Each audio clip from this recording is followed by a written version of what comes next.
세종은 사실 그 대표님 말씀해 주실 때 음. 도로가 좁아서 상가가 좀 활성화하게 되기가 좋다. 네. 라고 하셨지만 네. 또 한편으로 보면 네. 그 대표님 처음 여기 오셨을 때 상가가 쫙 다 비어 있었잖아요. 맞습니다. 그게 오랜 기간 공실 때문에 네. 힘들어했던 임대인이 많다 이런 얘기도 사실 맞습니다. 들었거든요. 네, 맞아요. 이거 현재는 어떻게 진행되고 있나요? 지금도 뭐 그렇게 특별하게 많이 개선이 되지는 않았고요. 어차피 이제 코로나라는 이제 그 상태가 오다 보니까 상가들이 굉장히 어려웠잖아요. 근데 그거는 어느 도시고 똑같을 것 같은데 좀 유난히 세종이 조금 더 심했던 것 같고, 처음에 도시 기본 계획을 세웠을 때 상업용지의 비율이 2.3%밖에 안 됐어요. 이거는 대한민국에 이렇게 상가 용지로 이 정도밖에 공급이 되지 않는 지역이 없었어요. 그래서 그 도시에 대한 메리트도 굉장히 좋았고 상가라는 투자성의 가치도 굉장히 좋았는데, 이제 너무 초반에 이제 그 공급되는 수요와 공급이 잘 맞지 않다 보니까 상가가 오픈이 딱 되면 막 과열이 된 거예요. 그러다 보니까 이게 너무 공급 물량이 작은가 보다. 그러면서 LA 그 단지 상가의 공급 규정, 근린생활시설 용지의 공급 규정을 늘리거나, 아니면은 이제 그 청사 용지로 되어 있거나, 아니면 조금씩 움직였던 데 이 필지를 상업 용지로 조금씩 늘려놓고 하면서 공급 물량이 너무 많이 풀어지고 또 수급이 또 안 맞았어요.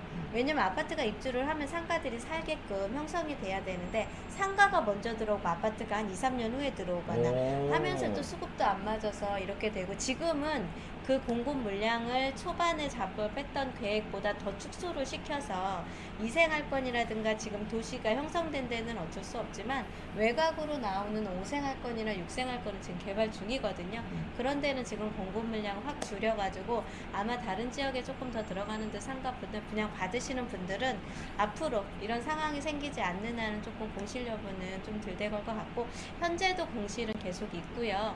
공실이 있는 대신에 임대인분들이 처음에 상가를 분양을 받았을 때의 그 토지 가격도 낙찰을 비싸게 받았고 조금 상가도 분양을 비싸게 받았는데 거기에 대한 기대치를 낮추신 분들은 그래도 상권이 형성이 조금씩 되고 있고, 또 행복청과 LH가 저희 세종시청에서도 상가 활성화를 위해서 지금 각종 뭐 노브 도시를 만든다 이런 시스템을 계속 도입을 하고 있고, 또 그 다음에 상가 형성화를 위해서 시에서도 계속 투자를 하고 있고, 그 다음에 이거 분양을 한 건설사들 또한 이 상권 활성화를 위해서 본인들이 회사 보유 물량을 한 30% 정도 보유해서 굵직굵직한 업체들을 지금 집어넣는 거에 계속 협조 다 하고 있어서 아직은 조금 어렵긴 한데 그래도 조금 발전되는 모습이 조금씩은 보입니다. 여기 나성에 있다 보니까. 혹시 그런 건 없나요? 뭐요? 뭐 무슨 거리 네. 이런 거는 조성이 안 되나요? 아직까지는 구도시물에서 조성이 되지는 않았는데 원래 처음에 개발할 때는 세롬동에 가면은 여성 특화거리라고 해서 상가를 형성을 할 때 거기 여성들만 위한 전용 거리도 만들고 하기로 했었는데 실질적으로 시행을 하던 사람들의 욕심이 많았던 거죠. 그러면서 마진과 이득을 챙기기 위해서 그 사람들의 욕심껏 하다 보니까 그런 특화거리가 무색하게 조금 형성이 안 되기는 했었고요. 지금 여기 어바나트룸 같은 경우는요, 로봇 시대로 인해서 로봇으로 관련된 상가라든가 이런 거 형성을 지금 이제 발표를 했어요. 그래서 준비를 아마 할 것 같고, 그 다음에 BRT 도로변으로 기준으로 했을 때 예전에는 업종 제한이 되게 많았습니다. 그래서 학원이라든가 교육연구 시설을 BRT 도로변 쪽으로는 만들지 못했었어요. 그러다 보니까 학원이나 그 다음에 이렇게 조금 아파트에 있는 근린생활시설 용도로 필요한 것들을 해줬어야 되는데 그걸 못 해버리면서 그거를 지금은 시에서 용도 변경을 다 허가를 했고, 세종에서 가장 안 이루어지는 게 오피스거든요. 이런 오피스에 되어 있는 공실들을 근생으로 용도 변경도 해주고, 그 다음에 교육연구시설이나 아니면 의료복지시설로 용도 변경이 지금 계속 이루어지면서 상가가 지금 조금 활성화가 되고는 있는데 아직까지 거리나 그거는 형성은 안 돼 있고, 나성동 여기 위에 가면 11개 필지라고 있거든요. 걔가 이제 먹자거리로 세종에서는 단연 들어갈 것 같고, 저희 사무실에서 끝으로 가면 유흥유락이 원래 없었어요. 세종은 청정도시.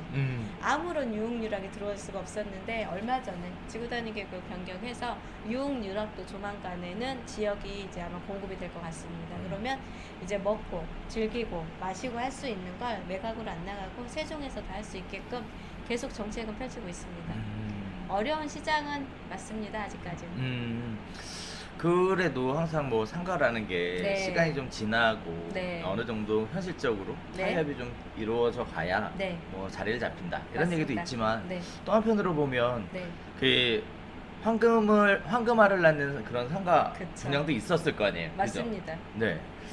자 그런 거 보면 네. 이게 잘 살펴보고 네. 가야 될 것 같아요. 아, 그죠. 네. 지금은 거의 기본적으로 투자하실 때 안정적인 건 항아리 상권주. 그쪽 같은 경우는 오히려 임대료가 올라가고 있고요. 제가 얼마 전에도 상가 하나, 학원 용지 하나를 상가 한가운을 계약을 하나 하는데 그 학원을 서로 경쟁을 하듯이 들어갔었어요. 임대료를 깎아서 임차인한테 좋은 조건을 해드릴래도 서로 경쟁을 해서 들어가려고 하다 보니까 그런 좋은 조건을 못 해드린 케이스도 있어요. 그래서 지역에 따라서 약간의 특성이 다 있어서 그 항아리 상가들은 그래도 안정적으로 투자처가 가능한 것 같고, 여기 지금 나성 같은 경우는 중심이거든요. 세종의 중심 상가. 우리가 시내 가자 그러면 나성으로 갈 거예요. 이제 앞으로 세종에서 시내는 나성으로 올 거거든요. 근데 그게 아직 형성이 덜 돼 있어요. 그래서 이제 여기가 좀 더 형성된다고 하면 앞으로는 좋아질 것 같기는 한데. 그래서 저도 깜짝 놀랐어요. 아까 오다가. 보셨죠? 네, 그 일단은 세종에 이런 네. 이렇게 활성화된 이런 상권이 있어? 네네. 이런 것도 놀랐고 네. 또 하나는 네. 여기 그 백화점 부지에 백화점 들어오면 대박 나겠다 진짜. 그쵸. 이런 생각도 들더라고요. 네, 맞습니다. 그래서 백화점은 아마 한 5, 6년 후? 예, 그 정도 될 것 같고, 제가 뭐 부동산 하면서 느낀 게 신도시를 들어가서 상권이 형성화가 되거나 상가가 활성화가 되는 시기는 기본적으로 7년에서 10년 정도 걸리는 것 같아요. 아까 말씀드린 것처럼 세종에서는 이제 11년 차 된 도시밖에 안 되거든요.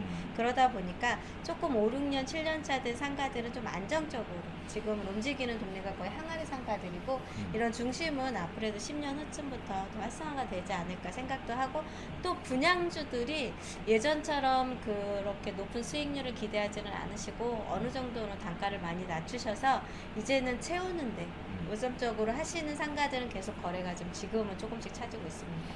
또 한편으로 궁금한 게 있어요. 말씀하세요. 말 나온 김에 네. 물어보면 그 세종시에서 네. 중개업을 하시는 분들 보면 네. 토지 중개를 한다 그러는데 네. 제가 아무리 봐도 여기 아파트밖에 없는데 토지 중개는 도대체 뭘 얘기하는 겁니까? 우선은 세종시가 계획된 도시 안에는 단독주택지 용지는 있어요. 근데 걔는 원주민들 권리로만 형성이 되는 동지고, 계획도시 외곽으로 되는 지역에 가보면은 기본적으로 뭐 부강 쪽이라든가 봉안리 쪽이나 공주 인근으로 해서 예정구역 밖은 개인 사유지거든요. 그쪽으로 좀 개발 좀 많이 되니까 그쪽으로 중개들 많이 하고, 기본적으로 신도시 주변에 토지 개발들이 많이 이루어지잖아요. 그 이루어지는 데들도 많이들 중개를 하는 것 같습니다. 그래서 세종시 예정구역 밖의 지역에 토지 중개들을 많이 하고 계세요. 그런 쪽으로 개발이 막 이루어지고 있어요. 많이 이루어지고 있습니다. 그래서 그렇구나. 네, 세종을 기준으로 해서 동쪽과 서쪽, 세종을 기준으로 해서 봤을 때 북쪽은 천안 쪽으로 가는 옛날 부도심 조치원 쪽이고, 남쪽은 대전 가는데, 대전하고 세종 사이는 개발 제한 구역으로 많이 묶여 있어요. 그래서 밑으로 남쪽 방향으로는 개발이 조금 어렵게 진행이 되고 있고, 동쪽과 서쪽과 북쪽은 거의 계획관리 지역으로 많이 세팅이 돼 있다 보니까 그쪽으로는 좀 개발이 좀 많이 이루어지고 있는 상태고요. 개발행위라든가 대지조성 사업이 계속 활성화가 되면서 움직이고 있어서 그쪽으로도 많이 사업 시행들도 많이 하고, 작년까지 핫했던 지역이기도 하고. 그거 아시죠, 교수님? 세종지가 집가 상승률이 전국에서 가장 높은 동네가 세종이라는 거. 그래서 말인데 네. 최근에 가장 많이 떨어지는 것도 세종이라는 얘기가 지금 나오고 있어요. 아파트 주거용이 좀 그렇습니다. 그거에 대해서 요즘 분위기 어떻습니까? 사실은 아파트 가격이 많이 빠진 것도 맞아요. 아파트 가격이 많이 빠졌고, 지금 현재 제일 상위 클래스로 세종시 아파트 가격을 주도했던 세롬동의 세등 같은 경우, 84 같은 경우는 매물이 없어서 거래를 못했었거든요. 그리고 최고가가 12억도 찍었었어요. 오, 네, 세종이? 네, 84가 오. 세롬동이라는 동네가 그랬는데 지금은 걔네들이 9억대로 내려갔고, 네, 9억대로 내려가서 뭐 한 3억씩 정도는 메인 동네도 좀 빠졌고, 메인보다 조금 외곽은 조금씩은 더 빠져서 거래가 되고 있는데, 계약서가 꺼지거나 거래 건수가 많은 건 아닌데 문의는 그래도 계속 꾸준히 있어요. 세종에 누구나 한 번쯤은 이 계획된 도시, 그 다음에 우리나라 제2의 행정수도라고도 말하잖아요. 이런 행정수도에서 노후를 보내고 싶어 하시는 분들도 되게 많으시고, 그 다음에 여기가 대한민국의 중앙 섹터예요. 모든 교통 여건이 2시간 내에 다 움직일 수 있는 여건이다 보니까 전국에서 오시는 분들이 많이 있고, 나중에 세종에다가는 기본적으로 아파트를 하나는 사놔야겠다 생각하시는 분들이 생각보다 많으셔서 그분들 문의는 계속 있는데, 이제 언제가 타이밍인지만 지금 계속 지켜보고 있는 것 같습니다. 그런 것 같아요. 지금도 방송하는데 네. 핸드폰은 계속 울리더라고요. 근데 식을 줄 모르는 세종의 열기. 맞습니다. 와, 대단한 것 네, 같습니다. 핫해서 계속 세종에다가는 아파트를 좀 사놓고 싶다고 하시는 분들의 문의는 꾸준히 있고요. 지금 아직 신도시다 보니까 개발을 지금 하고 있는 상태고, 딱 이제 9년 남았거든요. 이 개발 계획대로 계속 움직인다고 하면 이제 뭐 또 차기 정부에서 또 어떠한 이제 규제나 이런 것들. 근데 교수님, 여기가 핫할 수밖에 없는 게 서울하고 같이 가요. 규제 지역. 아, 규제지요? 네. 그렇죠. 예. 네. 지방에서 유일한 규제 지역. 그럼요. 여기 좋아요. 저렴하고. 네. 투자하기 깨끗한 환경입니다. 그쵸? 네, 그럼요. 네, 네. 저렴하고 여기 뭐 많이 빠졌어요. 대출도 나와 여기. 어. 우린 다 15억에 넘어갔고.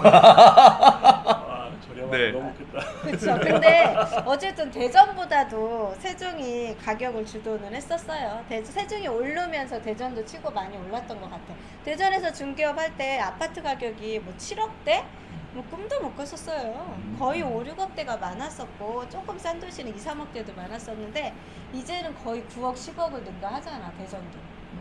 그렇게 되고 분양가격도 6, 7억씩 다 올라가 버리고 하다 보니까 대전 분양가격은 오히려 세종이 더 싸요. 분양가 상한제로 있다 보니까. 많이 싸죠. 네, 많이 싸요. 그런데도 많이 올랐어요. 지금은 어제 입주자 모집 등록 나왔던 월평공원 하나 프레나 네. 같은 경우가 8사 5억 2,300 나왔거든요. 예. 근데 거기는 공원 탐내 그쵸. 사업으로 하는 곳인데도 불구하고 택시값이 별로 안 비싸거든요. 예, 예.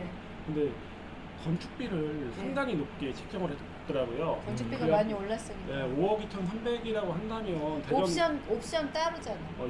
확장가 2,500 정도 됐으니까 어. 그러면 대전도 이제 대전도 2010년 후반기부터 이전까지 대형 단지가 미분양 난 적은 없었어요. 근데 처음으로 이번에 조금 저는 제 개인적인 생각은 간당간당하지 않을까라는 생각이 들어요. 너무 비싸다는 거죠. 지금까지는 분양을 받으면 인근 시세보다 좀 많이 쌌어요. 그쵸. 뭐 분양가 상한제 대상은 아니었지만은 그쵸. 그래도 허그에서 분양 심사 보증을 함에 있어서 분양이 좀 낮게 좀 하려고 했다 보니까 네. 최소한 2억 이상 3억 정도의 안전마진이라고 저희가 부르는 시세와의 차이가 있었는데 이게 지금 전혀 없어진 거예요. 그쵸. 이게 5억 2,300이면 지금 도마변동 8구역, 도마 이편에서 세상 코레나의 분양 가격이 3억 8천에 가장 낮은 피가 1억 5천에 한 5억 3천 나오거든요. 그렇죠. 그럼 5억 2,300, 5억 3천 거의 차이가 없어요. 그러다 보니까 이제 청약하시는 분들도 지금까지처럼 뭐 굉장히 막 큰 수익 바라고 하는 게 아니라 네. 실거주 외에 투자 맞아. 생각하시려면 뭐 이율이라든가 금리라든가 이런 거 생각하는 거하고 동시에 앞으로 어떤 입지 좀 잘 보고 들어가셔야 되지 않을까. 그게 맞아요. 네. 왜냐면 세종도, 대전도 분양 가격이 올랐지만 세종도 분양가 상한제에 묶여 있다 하더라도 어쨌든 건축비라든가 그게 계속 올라가고 있어서, 최근에 아파트 대단지 00 LH가 토지 제공하고 건설사가 계룡에서 엘리프 세종이라고 해서 분양을 했는데 걔도 84가 4억 7천이 분양가였었어요.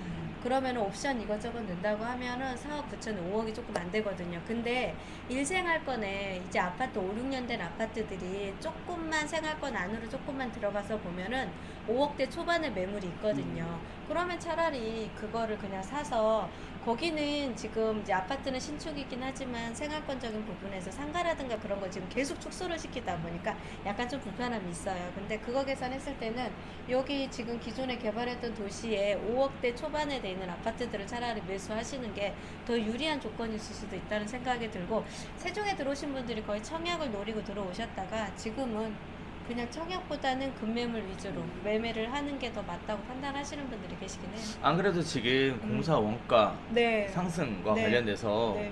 다들 신규 분양하는 아파트의 가격이 네. 예전 같지 않을 것이다 라고 맞습니다. 예상들을 하고 있더라고요. 네. 근데 요새 들리는 굉장히 좋은 소식이 있어요. 철근 가격이 엄청나게 떨어졌다고. 오. 네, 그래서 반영은 늦게 하겠죠. 그래서 아니 끝까지 들어봐야 돼. 원래 네. 4배 올랐다가 네. 반토막 나서 그 두 배 올라. 그래도 분양가는 올라간다는 거는 결론은. 네. 그럴 것 같아서 아마 지금 대전에서도 관공서급으로 공사하시는 분들 얘기를 얼마 전에 통화를 했는데 다 수답이 돼 있다.